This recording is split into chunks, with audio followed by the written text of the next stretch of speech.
tal un iceberg de algo inexplicable que sucedió y al día de hoy no le encuentran respuesta. Mi abuela se fue a vivir a un pueblo de Chiapas cuando su segunda hija nació. Dice que mi tía tenía unos 4 meses, y vivía allá porque mi abuelo trabajaba en Sabritas y lo habían mandado a otro estado. No conocía nada, dice que nada más salía a la tienda de la esquina, pero siempre llevaba a mi tía en brazos a todos sus mandados. En una ocasión, de las primeras veces que iba a esa tienda, la señora que atiende era una viejita como de más 80 años, dice mi abuela que la señora siempre le chuleaba a la bebé, que le decía regálemela, yo se la cuido y mi abuela al principio bromeaba con ella y se iba, pero siempre que iba, la señora le decía lo mismo, hasta que en una ocasión mi abuela, pensando que era broma, le dijo ándele pues se la regalo. La señora se puso muy seria y le dijo ¿de verdad? Bueno, déjemela entonces y mi abuela entre risas, le dijo que como cree y así y se retiró y la señora igual se quedó seria, no le dijo nada pero mi abuela se asustó por la mirada tan penetrante que tenía antes de irse.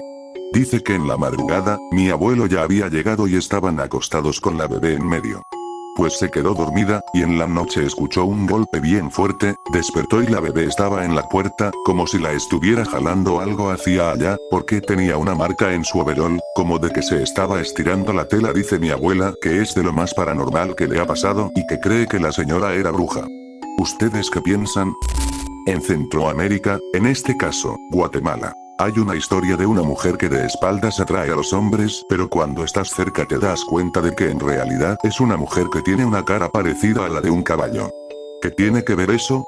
Pues cuando yo era niño para Navidad acostumbrábamos a visitar a los padrinos de bautizo de mi hermana. Ellos eran una familia bastante acomodada y tenían una casa bastante bonita. En el segundo piso tenían un balcón y frente a ese balcón había una hamaca. Una vez yo estando en esa hamaca junto a un tío que era 4 años mayor que yo, cuando de pronto en el balcón, que estaba cubierto por una cortina, yo alcancé a ver que se asomaba la silueta de la cabeza de un caballo que yo en su momento asocié con este ser de la leyenda. Recuerdo que solo agaché la mirada y le dije a mi tío que había visto la sombra de la cabeza de un caballo en el balcón, y le pregunté si él también la vio, a lo que respondió que sí, pero no sé si lo hizo con afán de hacerme sentir bien y cuerdo.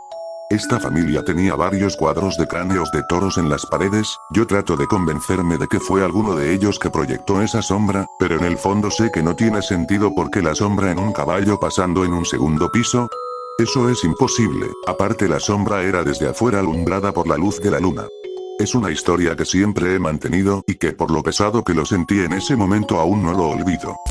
En mi casa se perdió una playera mía, un sombrero de playa, unas medias y unas zapatillas nuevas. Inicialmente las había dejado en mi cuarto ya que ahí las puse cuando llegué de compras. Salí como 3 horas aproximadamente y cuando regresé ya no había nada. Obviamente me asusté porque creí que se habían metido a robar, pero extrañamente solo era eso lo que se había desaparecido. Vivía sola en ese entonces, y bueno, después de muchas búsquedas mi mamá me dijo que pudo haber sido un duende. Yo no creía en eso y lo dejé pasar.